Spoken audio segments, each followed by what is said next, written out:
여호와께서 우리를 위하여 넓게 하셨으니 이 땅에서 우리가 번성하리로다 하였더라. 아멘. 주님의 은혜와 축복이 오늘 여러분들의 삶 속에, 여러분들의 일터 속에, 여러분들이 기도하는 기도의 제목들 속에, 자녀들 속에 함께하게 되시기를 주님의 이름으로 축복합니다. 다니면서 보니까 교회에서 쓸 수 있는 가장 좋은 말이 사랑합니다, 축복합니다, 그런 말인 것 같아요. 저도 우리 교회에서 잘 안 쓰는데 그런 거 쓰려고 그러면 안 하던 걸 하려고 그러면 좀 낯간지러워서 참 어렵습니다만은 그래도 그 말이 교회에서는 제일 좋은 것 같아요. 사랑합니다, 축복합니다. 우리 옆 사람하고 인사 한번 했으면 좋겠습니다. 사랑합니다, 축복합니다. 우리 진심으로 담은 줄로 믿습니다. 요즘 젊은이들이 말하는 그 말 속에는 우리가 잘 이해할 수 없는 그 언어들이 있습니다. 세상에는 말도 안 되는 말을 하며 살아가는 사람도 있고 또 도저히 상식으로는 이해할 수 없는 행동들을 하면서 세상을 살아가는 사람들이 참 많아요. 그런 사람들하고 우리가 함께 공존하고 공유하며 세상을 살아가기 때문에 우리는 그것을 우리가 잘 이해하지 않으면 우리가 삶을 살아가면서 때로는 당하기도 하고 넘어지기도 하고 그런 경우도 참 많죠. 특별히 요즘 젊은이들이 쓰는 말들 속에, 핸드폰을 가지고 쓰는 이런 언어 속에는 우리가 이해하지 못하는 말들이 참 많아요. 이렇게 짧게 하는 말들 속에 여러 가지 말들이 있죠. 지바라는 말, 이런 같은 거. 지바가 뭔지 아세요? 잘 모르시죠? 뭐 이런 말들이라든지 이렇게 많은 말들 속에서 이렇게 간단하게 줄여서 얘기하는 말들이라든지 그런 이 얘기 있습니다. 특별히 이제 합성어 속에서 이 합성어를 가지고 주께 절이면서 그리고 간단하게 하는 말들, 그런 말들 속에서 우리가 이해할 수 없는 말들이 참 많죠. 애들이 쓰는 말이 아니라 내가 쓰는 말들 속에서 지바 그랬어요. 그러니까 지혜로운 바보, 이런 말을 가지고 이제 지바라 그러는데 말이 안 되는 거죠. 지혜롭다, 바보다. 바보와 지혜로는 합성어가 될 수 없잖아요. 바보라고 하는 것은 미련한 것이고 어리석은 것이고 멍청한 것이고 사리와 판단이 분별력이 제대로 없는 것, 그런 사람을 가리켜서 우리는 바보라 그리고 하고, 지혜롭다라고 하는 말은 똑똑하다는 말이잖아요. 현명하다는 말이고 분별력이 분명하고 판단력이 있어서 결정할 때 올바른 것을 결정하는 사람을 가지고 지혜로운 사람이라. 바보는 전혀 반대죠. 그런데 오늘 합성어를 가지고 지혜로운 바보라고 하는 말은 우리 국어 사전적 의미로서는 정말 안 맞는 그런 말입니다. 근데 이런 말이 안 맞는 것들이 우리가 세상의 속에 살아가면서 참 많은 것 같아요.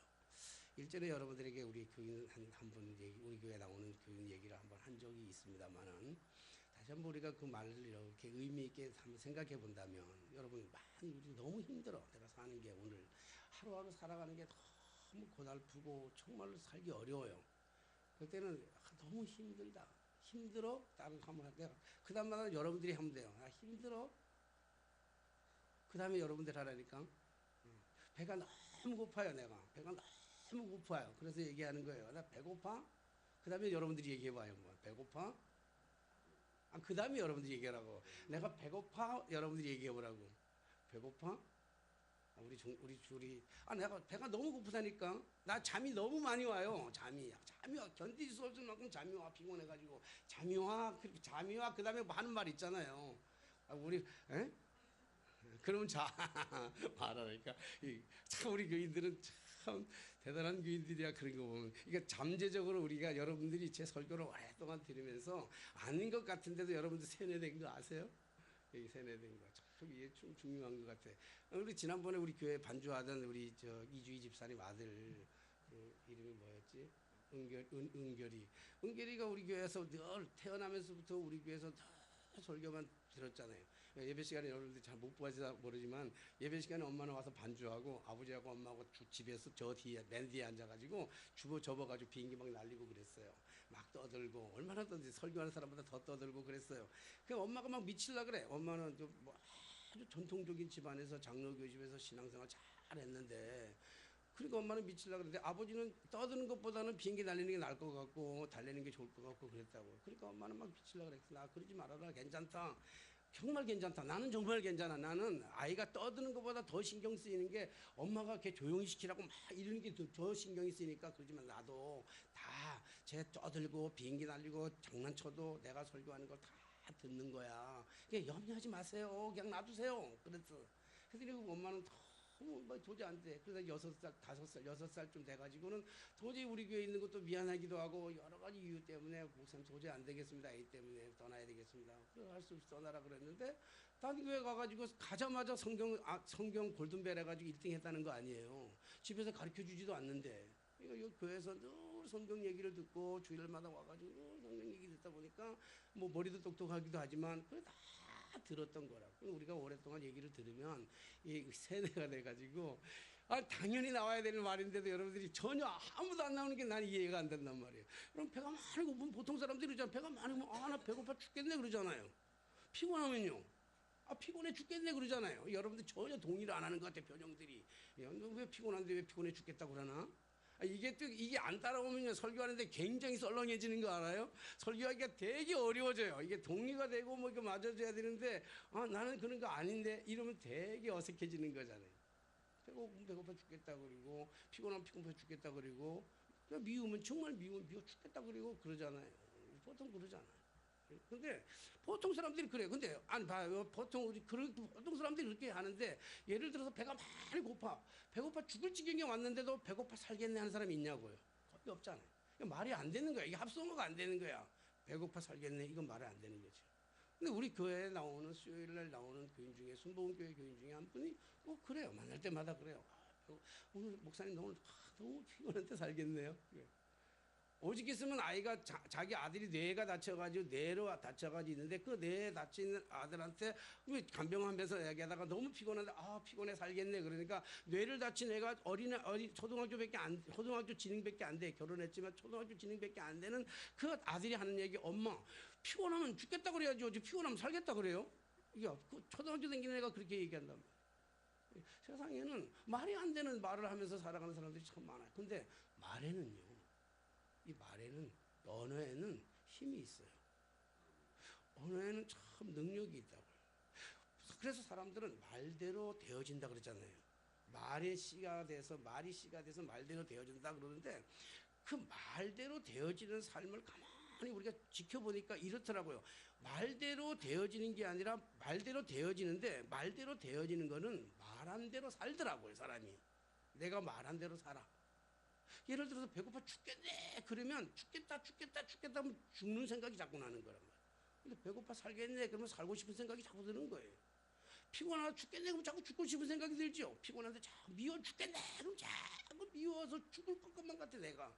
근데 미운데 살겠네 그러면 내가 살기 위해서 할 수 있는 방법이 뭔지를 찾게 되는 거잖아요. 그러니까 말의 능력이 참 있어요. 예를 들어 우리 아들들한테 우리 집사람이 전화번호에다가 입력하는 게 다솔, 다성, 예찬, 예성 이렇게 적는 게 아니에요. 나는 내 핸드폰을 열어보면 우리 가족난 단체 활동 전화번호 딱 열면 첫째, 둘째, 셋째, 넷째 이렇게 돼 있어요. 첫째, 둘째, 셋째, 넷째라도 이름대로 돼 있는 게 아니라 기억나는 대로 되기 때문에 첫째가 맨 뒤에가 있어요. 지읒이라서 첫째가 맨 뒤에. 다솔이가 제일 앞이죠. 다솔이 디귿이 제일 앞이야. 그래서 나는 첫째, 둘째, 셋째, 넷째 이렇게 적어놨어. 근데 우리 사람이 핸드폰을 딱 열보면 아들의 그 이름 보면 뭐냐면 제일 큰 아들 보고 가문의 영광 1, 가문의 영광 2, 가문의 영광 3, 가문의 영광 4 써놨어요. 그래서 전화할 때마다 가문의 영광 첫째 이렇게 얘기해요. 그럼 아이들이 전할 때마다 들을 때마다 어떤 생각이 들어서 내 이 집에서 가문의 영광이 돼야 되겠다 생각이 드네. 전화할 때마다 아니면 이 바보 같은 놈아, 이 멍청한 놈아, 나가 뒤질 놈아 이런 엄마들이 그렇게 쓴다 그러면 아이들이 힘들고 어려울 때마다 나는 모자라는 놈인가 보다, 난 바보 같은 놈인가 보다. 그러니까 바보처럼 살아가는 거예요. 삶을 그렇게 살아가는 거라고. 응? 안 되지만 안 되죠. 우리 다 얘기할 수는 없죠. 여러분도 잘 알지만 우리 예찬 예성이 고등학교 다닐 때는 전교수 꼴찌잖아요. 거의. 공부를 못하는 애들은 꼭 못하는 애들의 특징이 뭔지 알아요? 공부 못하는 애들의 특징은 아빠 그래도 뒤에는 나보다 못하는 애들이 몇 명 있어요 이렇게 얘기하고, 공부 잘하는 애들의 특징은 그래도 내 앞에 몇 명 있는 애들보다 그것 때문에 스트레스 받아요. 공부 잘하는 애들이 스트레스 받지 공부 못하는 애들은 절대 스트레스 안 받아요. 왜냐하면 내 뒤에 공부 못하는 애들이 있는데 뭐 아직도. 그러니까 스트레스 안 받는다. 아니 스트레스 안 주고 우리 쟤들 봐요. 우리가 보면 다른 건 다 못했어. 뭐 좋은 옷을 사주거나 좋은 거 배경을 좋은 거 내지 않았어요. 감사한 게 참 많아. 우리 아이들과 숨소리를 들으면서 우리 아이들의 숨소리를 들으면서 같이 살 수 있다는 거 그건 참 참 어떤 돈을 주고도 살 수 없는 하나님의 복이고 축복이죠. 나 돈이 많았다면, 큰 집에 살았다면, 60평짜리 살았다면, 방 하나씩 다 준다면 제들의 숨소리를 어떻게 듣겠어요. 근데 돈이 없다 보니까 그 작은 방에 살다 보니까 아이들의 숨소리를 들으며 살아갈 수 있다는 건, 때로는 한쪽 면에서는 가난한 것은 불행한지 모르지만 때로는 숨소리를 듣고 살아간다는 것은 우리한테 행복이고 좋은 것이죠. 뭐 이런 얘기하면, 내가 이런 얘기하면 우리 아이들은 기분 나쁠지 몰라. 지들이 얘기해야지 기분 좋은 거지. 어쨌든 숨을 쉬며 살아간다는 것, 숨소리를 들으며 살아간다는 건 좋은 거예요. 그러니까 말에는 참 그 힘이 있단 말이에요. 어떤 말을 하느냐에 따라서 말을 던질 때 굉장히 중요해요. 근데 오늘 말이 안 되는, 오늘 지혜롭다는 것 같고 바보하고 말이 안 되는 이 합성어, 그 오늘 합성어를 가지고 오늘 설교의 제목을 삼았습니다. 지혜로운 바보다. 지혜로운 바보. 오늘 이 지혜로운 바보들이 성경 속에는 수도 없이 많이 살아가고 있어요. 도무지 그들의 삶을 통해서 성경에 나타나는 우리가 존경할 만한 위대한 성인들, 가장 위대한, 정말 우리가 지나고 본받을 만한 믿음의 사람들의 삶의 발자취를 보면 그들의 삶의 자체가 말이 안 되는 삶을 살아가고 말이 안 되는 말을 했던 적이 얼마나 많은지 몰라요. 그래서 결과적으로 본다고 한다면, 결과적으로 보면 눈으로 보여지는 삶의 모습을 보면 정말로 바보 같은 사람의 삶을 살아가고 있는데, 결과를 갈아보면 결과는 좋아. 그래서 보면 바보 같은 삶을 살아가는데, 도대체 이해할 수 없는 삶을 살아가는데 그 삶이 어떤 면에서는 참 지혜로운 삶이었구나 라고 하는 것을 우리가 보여주는 것이죠. 그러니까 성경에는 수도 없이 많아. 바보 같은 삶을 살았던 사람들이 수도 없이 많은데, 그 지혜로운 바보들 가운데 오늘 특별히 이 창세기에 있는 이삭이라고 하는 인물을 들어서 오늘 이삭이 살아갔던 삶의 모습 속에서 지혜로운 바보들의 살아간 삶의 모습 속에서 하나님은 그를 어떻게 역사하셨는지, 그의 삶을 어떻게 축복하셨는지, 아니 오늘 우리가 살아가는 우리의 삶 속에서, 우리가 이 어려운 세상 속에서 살아가는 우리의 삶, 정말 경쟁 사회 속에서 엄청난 경쟁을 하면서 내가 저를 무너뜨리지 않으면 내가 살아갈 수 없는 이러한 무한 경쟁 시대를 살아가는 이 삶 속에서 우리가 어떻게 살아가야 될까, 어떻게 살아가는 게 진정 지혜로운 바보처럼 살아가는 것일까라고 하는 말씀으로 은혜를 받으려고 합니다. 오늘 우리가 잘 알다시피 이미 우리가 너무 잘 알고 있죠. 이삭이라는 인물은 너무 잘 알고 있어요. 특별히 이삭은 오늘 가나안 땅에 기근이 들었을 때 그가 블레셋으로 애굽으로 가다가 그랄이라고 하는 곳에 머물러서, 그랄에서 하나님께서 애굽으로 가지 말고 그갈에 머무르라는 하나님의 말씀을 듣고 그가 그랄에 머무르면서 농사를 지었죠. 농사를 지었더니 오늘 12절의 말씀처럼 이삭이 그 땅에서 농사하여 그 해에 100배나 얻었고 여호와께서 복을 주심으로. 농사를 지었는데 100배나 얻었다. 100배나 얻었다고 하는 것은 작년의 농사에 비해서 100배로 많은 농사를 얻었다는 거예요. 옥수수 하나를 심어서 배가 얻었다는 게 아니고, 작년에 농사를 심었던 농사의 소출의 올해가 100배의 농사를 얻었다. 다시 말로 얘기한다면 1년짜리 농사를 심었는데 100년에 먹을 양식이 나왔다. 이런 말씀입니다.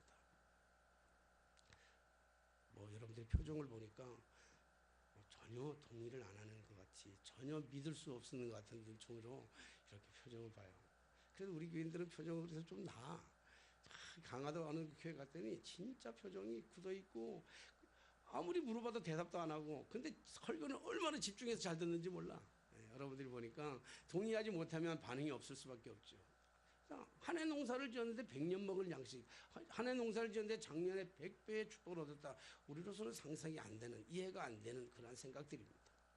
그러나 우리는 할 수 없죠. 우리의 상상으로 이해할 수 없는 일들이죠.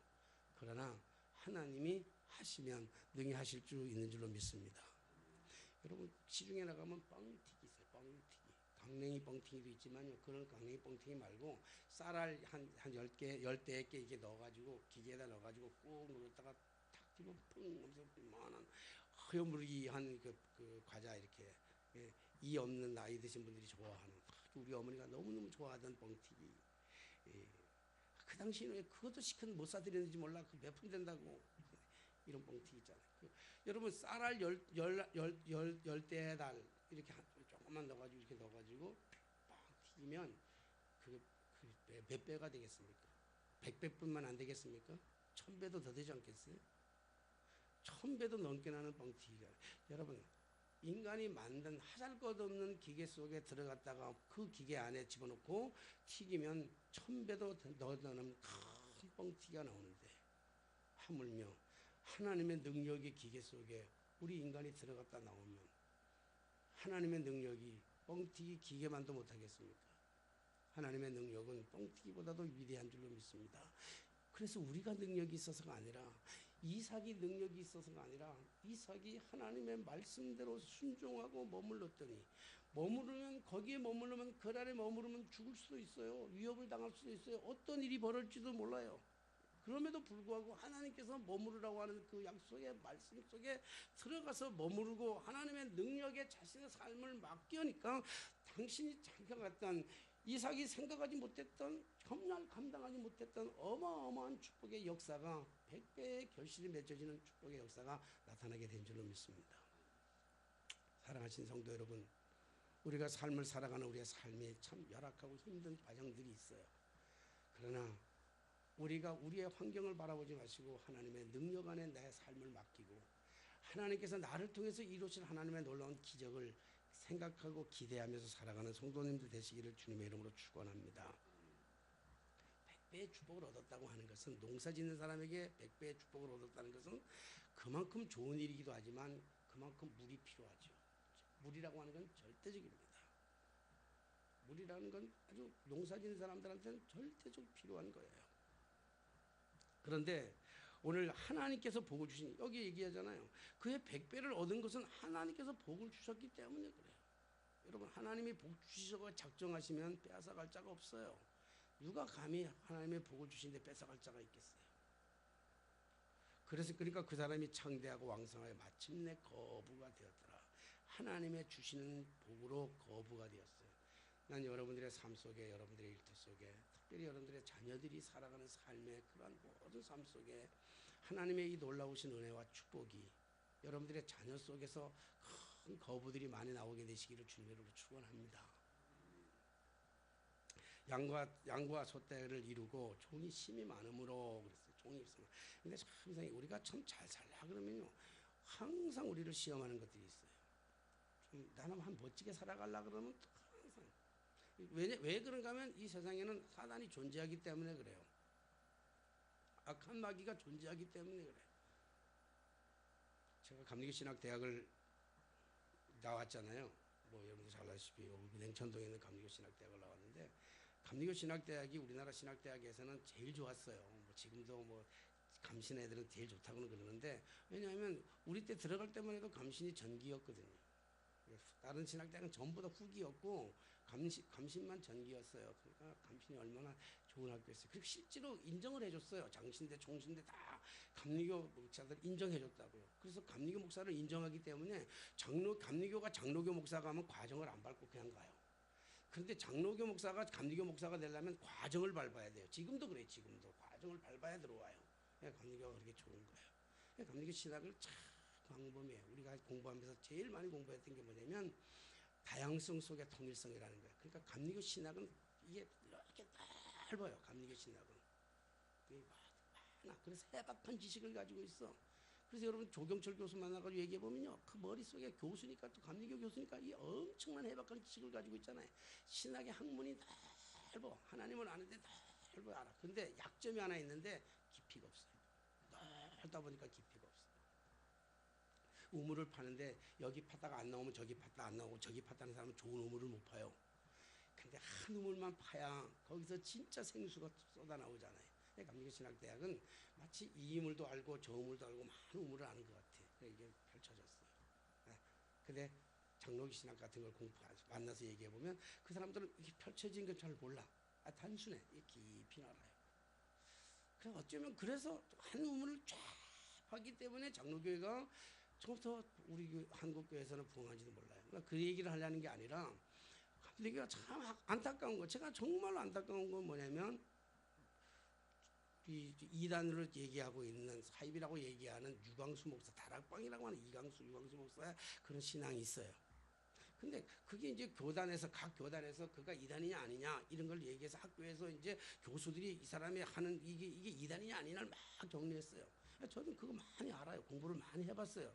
공부를 많이 하니까 이단성이 있어요.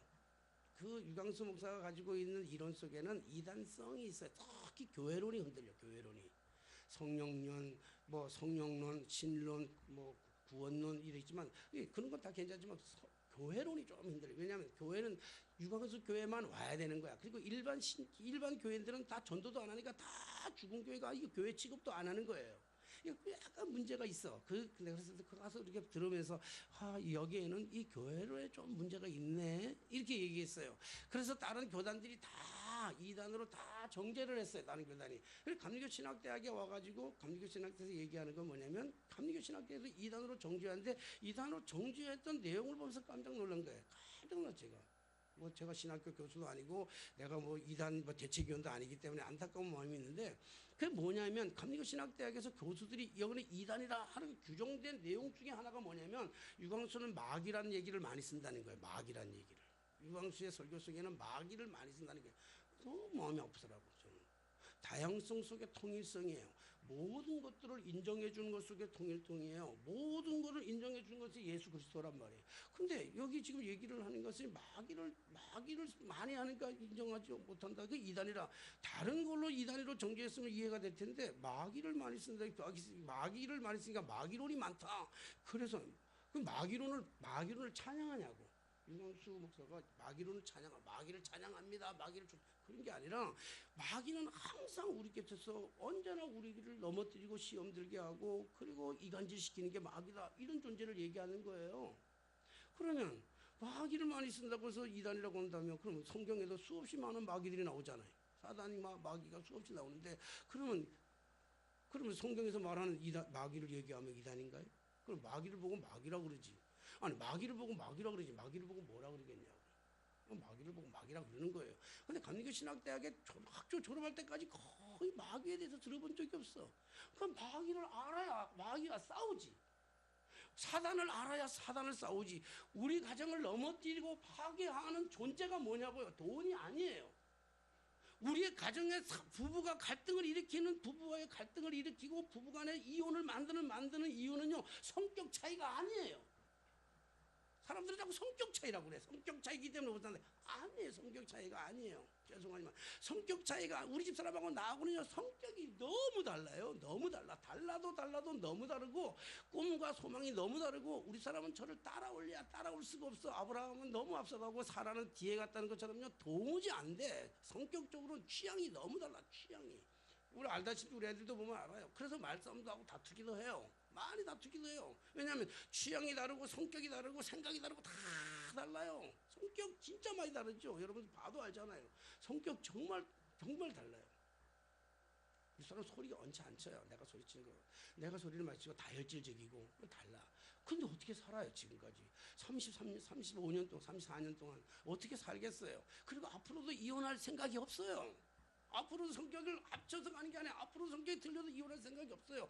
근데 성격이 다른 것 속에 뭐가 들어오는가 하면 마귀노란 놈이 딱 들어와가지고 분열시켜요. 생각을 분열시켜요. 자꾸 갈라놓게 만든다고. 마귀가 갈라놓게 만들어요. 마귀란 존재는 끊임없이 있어요. 돈이 모자라서 우리를 힘들게 하는 게 아니라 돈이 없는 것 때문에 마귀가 들어와가지고 자꾸 생각을 혼미하게 한단 말이에요. 이건 마귀는 처음부터 거짓말장이에요. 마귀는. 그 마귀를 쫓아낼 때는 마귀님 쫓아나 주세요. 마귀님 제발 오프탁인데 나가 주십시오. 마귀는 절대 안 나가요. 마귀는 결박시켜야지.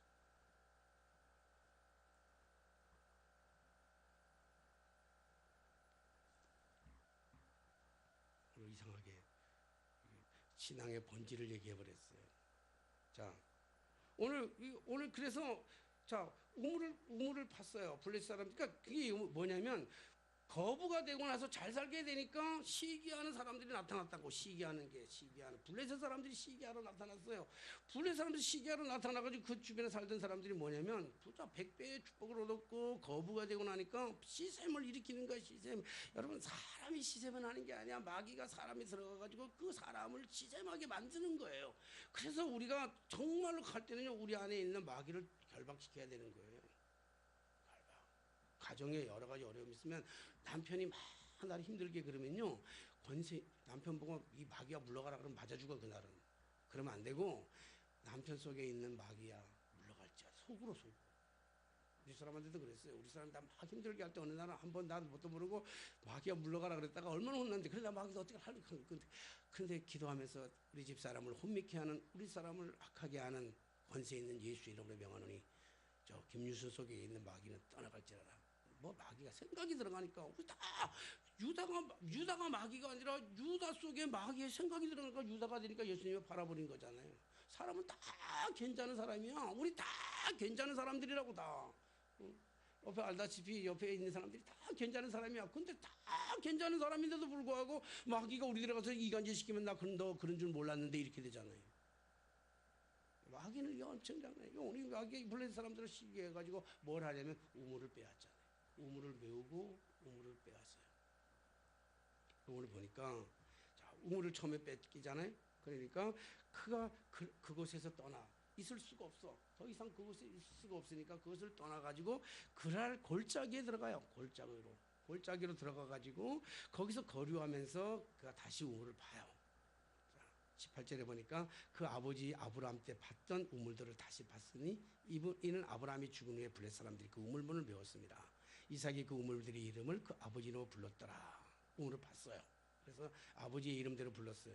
근데 이삭의 종들이 골짜기에서 파서 샘 근원을 얻었더니 20절에 보니까 그날 목자들이 이삭의 목자들아 다툼으로 이 물은 우리의 것이라 하며 이삭이 그 다툼으로 말미암아 이 우물 이름을 에색이라 하였으며 다투어서 에색이라 그랬어요. 에색. 우물을 에색. 다투었다 그래서 에색이라 그랬어요. 근데 그랬더니 그 우물을 다투었더니 와서 또 빼앗아 버리는 거예요. 우물을 메꾸고 또 빼서 그랬더니 또 빼앗겨 가지고 어디로 가냐면 또 다른 우물을 파요. 가서 또 다른 우물을 봤더니 그들이 또 다툼으로 이름을 신나라 하였다 그랬어요. 그랬더니 그 다음에 23절에 이삭이 거기서 옮겨 다른 우물을 봤더니 그들이 다투지 아니하였으므로 이름을 르호봇이라 하더라. 이 우물을 지금 3번이나 옮겨가면서 우물을 3번이나 우물을 3번이나 빼앗겼어요. 저는 이 말씀을 가만히 묵상하다가 지혜로운 바보라고 하는 제목을 쓸 수밖에 없는 이유는 뭐냐면 오늘 말씀을 가만히 묵상하다가 왜 이삭이 우물을 빼앗겼을까? 이삭이 능력이 없었을까? 바보 아니야? 처음에는 바보 아니야? 아니 메운다고 해서 그 어렵게 판 우물을 메운다고 해서 메우는 사람들을 가만히 쳐다보고 있다면 그야말로 바보 멍청이 아니에요? 뭔가 싸워야 되잖아. 그 우물 여러분 살아가는 이 물이 없는 이 삶의 지대에서는 사막지대에서는 물이 없는 사막지대에서는 물이라고 하는 건 실존이에요. 물이라는 건 생명이라고요. 물이 있어도 되고 없어도 되는 게 아니라 물은 반드시 있어야 되는 생명이에요. 여러분 물이 없는 지역에서 물이 없는 사막에서 기름 한 바가지 줄게 석유 한 바가지 줄까 물 한 바가지 줄까 그러면 뭘 받겠어요? 여러분들 머리가 빨리 돌아가가지고 금방 그렇게 나는 기름 받을 거야. 왜? 기름 팔아가지고 물 사면 되잖아. 머리 빨리 돌아가는 사람들이고. 근데 여러분 그 사막 가운데 허벌판 사막 가운데서 여러분 유전이 담겨있는 그 엄청난 매장이 담겨있는 유전이 담겨있는 유전밭을 갖겠습니까? 아니면 우물을 갖겠습니까? 응? 또 역시 마찬가지 유전 팔아가지고 유전 팔아서 뭐 할 거예요? 그 사막 가운데 뭐에 쓰게? 아무것도 쓸 수가 없어요. 물은 실존입니다. 물은 존재입니다. 그런데 이 우물물을 뺏는다는 것은 나를 죽이겠다고 달려드는 거예요. 나를 죽이겠다고 달려드는데 그 죽이겠다고 하는 사람한테 그래 나 죽여라고 그래 나 죽겠다 너를 위해서 죽겠다고 내놓는 이런 바보가 어디에 빼앗기는 바보가 어디 있겠어요. 이게 읽으니까 정말 바보야. 그런데 이 바보를 가만 생각해봤어요. 또 생각해보고 이 바보 멍청이 이 바보 아니 이런 바보를 하나님이 축복할까? 이런 바보를 축복해. 사랑하는 성도 여러분 하나님은요 바보를 축복하지 않아요. 게으른 사람을 축복하지 않는다고요. 가난한 자가 복이 있다. 천만의 말씀이요. 심령이 가난한 자는 복이 있나니 천국이죠 이것이요. 가난한 자는 복이 있나니 천국이 이것이요. 가난하다고 하는 것은 게을러서 가난이 게을러 터져가지고 가난한 사람은 하나님이 복을 주신 게 천국을 주시는 게 아니라니까 착각하면 안 돼요. 그 가난은요 부유한데도 불구하고 초대교회는 성령이 얼마나 강력하게 역사하셨으면요 초대교회 성도들이 강하게 역사하니까 너무 강하게 역사하니까 하나님의 성령 역사하니까 자신들이 가지고 있는 집을 다 팔아가지고 가난한 사람들한테 나눠줬다고요. 그래서 가난하게 된 거예요. 그래서 그 가난하게 해서 그 게을러서 가난한 거 그리고 하나님이 복 주지 않아요. 미련하고 바보를 미련하고 바보를 하나님이 복 주는 게 아니에요. 하나님은 그러면 하나님이 미련한 바보를 복 주니까 이삭은 뒤에 보면 이삭이 엄청난 복을 받거든요. 그럼 어떻게 이 이삭이 복을 받았을까? 미련한 복을 받았을까? 그리고 말씀을 묵상하고 또 묵상하고 또 묵상했어요. 그런데 오늘 성경에 눈앞에 보이는 성경의 관점으로 보면 성경을 그렇게 눈앞에 보이는 건요. 그들이 메우니까 맡겼고 그들이 뺐으니까 뺏겼어요. 근데 그거는 블레셋 사람들의 입장에서 얘기하는 건데 이삭의 입장에서 한번 깊이 생각해 봤어요. 이삭의 입장에서 생각해 보니까 다 이삭의 이거는 입장 차이라 그리고 관점의 차이라는데 이삭의 입장에서 생각하니까 매우니까 다시 파는 거야. 매우니까 이삭의 입장은 매워. 그럼 다시 파. 빼앗아. 근데 참 잘 보세요. 빼앗았어. 저들은 빼앗았다. 성경에는 빼앗다 그러는데 성경을 깊이 묵상하고 이삭의 입장이니까 빼앗으니까 주었어요. 빼앗으니까 준 게 아니라 그냥 양보하고 주었어요. 주었어. 너 가져. 그래 네 필요해? 가져. 이 말씀을 가만히 묵상하다가 어떻게 이렇게 살아갈 수 있을까 하는 거예요. 아니 진짜 어떻게 이렇게 살아갈 수 있을까? 사람이 밟으면 찌렁이도 밟으면 꿈틀거리는데 이 생명보다 귀한 우물을 빼앗는데 어떻게 줄 수 있을까? 빼앗긴 게 아니에요. 빼앗긴 게 아니라 어떻게 줄 수 있을까? 생각을 묵상하다 보니까 깨닫게 된 거예요. 이게 믿음이야. 어떤 믿음이에요? 여호와 이레의 믿음이야. 여호와 이레. 이삭은요 어렸을 때 아버지의 믿음 때문에 그 아버지의 믿음 때문에 죽을 지경에까지도 갔잖아요. 그게 모리아산의 경험이에요. 모리아산. 아버지의 믿음 때문에 모리아산까지 올라가가지고 죽기 일보 직전까지 갔다고요. 죽기 일보 직전까지. 그때 하나님께서 아브라함을 말리시고 이삭 대신에 뭘 준비하셨어요? 순양을 준비하셨잖아요. 여호와 이레 하나님을 알고 있었어요. 이삭은 주면 또 다른 걸 주실 걸 알고 있었어요. 이거 주면 더 큰 거를 주실 하나님을 알고 있어요. 이거 메우면 더 좋은 우물이 나올 걸 알았고 이거 빼앗기면 더 생명의 근원이 되는 생수의 강이 흘러나오는 그 우물물이 나올 거를 알았기 때문에 줄 수 있는 거예요. 그 믿음이 없으면 미련한 것이고 빼앗기는 것이고 힘이 없는 것이고 힘이 있으면서도 불구하고 주는 거예요. 왜? 하나님의 능력을 알았기 때문에. 하나님의 능력을 아니까. 그래서 얻었던 게 뭐죠? 그래서 얻었던 거. 그렇게 아낌없이 주고 얻었던 게 뭐예요? 그러니까 그리고 나서 아비멜렉이 보세요. 26 읽진 않았지만 이렇게 돼서 26절 이해해 보면요. 참 재미있는 게 있어요. 26절 보면 아비멜렉이 그 친구 아웃삭과 군대 장관 비골과 더불어 그랄에서부터 이삭에게로 온지라. 이삭이 그들에게 이르되 너희가 나를 미워하여 나를 너희에게 떠나게 하였거늘 어찌하여 나를 와. 너희들이 날 쫓았잖아. 너희들이 나를 쫓았는데 너희들이 쫓았지만 나는 양보한 거야. 다 줬어요. 너희가 뺏은 게 아니라 나 줬다니까 이런 얘기예요. 그러니까 그들이 얘기하잖아요. 28절 한 번만 읽어보시 같이 한번 읽어볼까요? 28절. 자 이제 축복이 시작되는 거 28절 시작.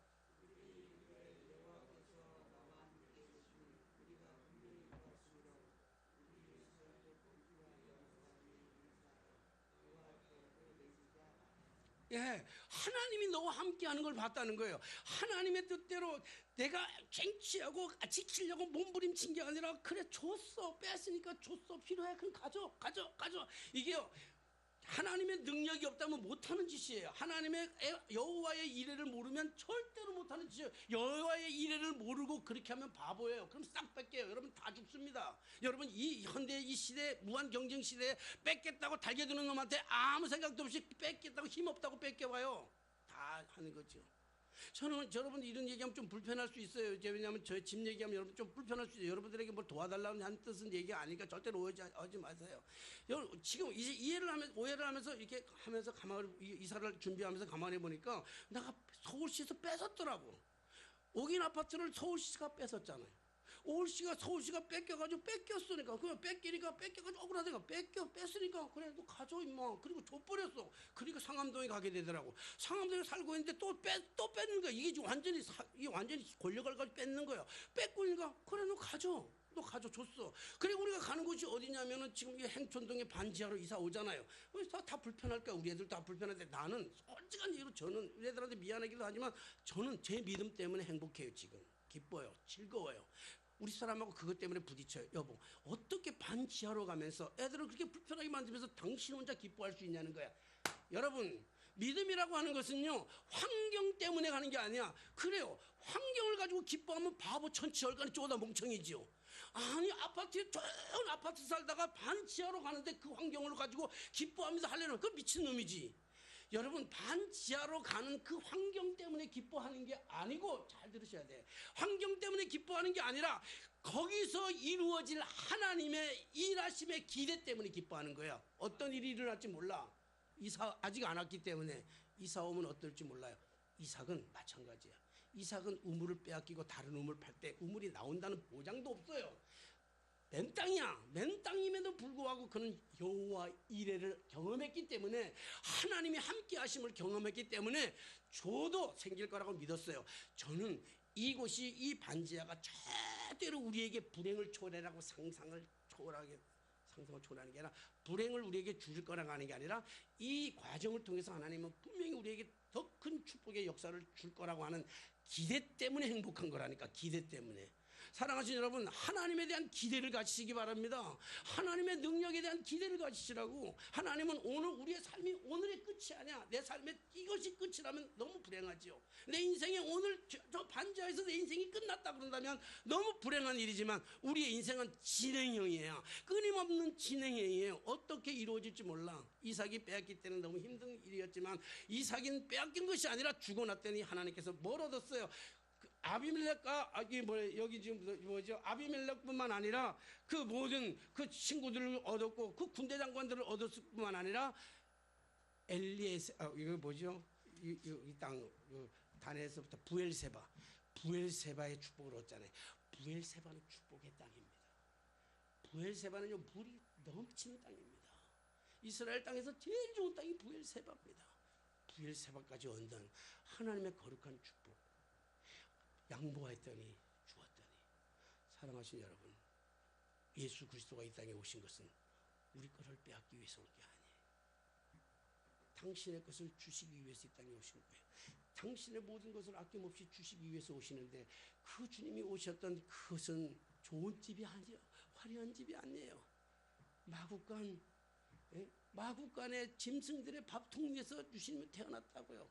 왜? 주시기 위해서 오시는 그 모든 과정은 참 열악한 과정의 꽃길이 아니었지만 주님은 그 작은 마국간에서 그 작은 구유 속에서 인류를 구원하는 구원의 시작의 역사를 이루어 가셨고 하나님은 다 준 것 같지만 모든 것을 얻었잖아요.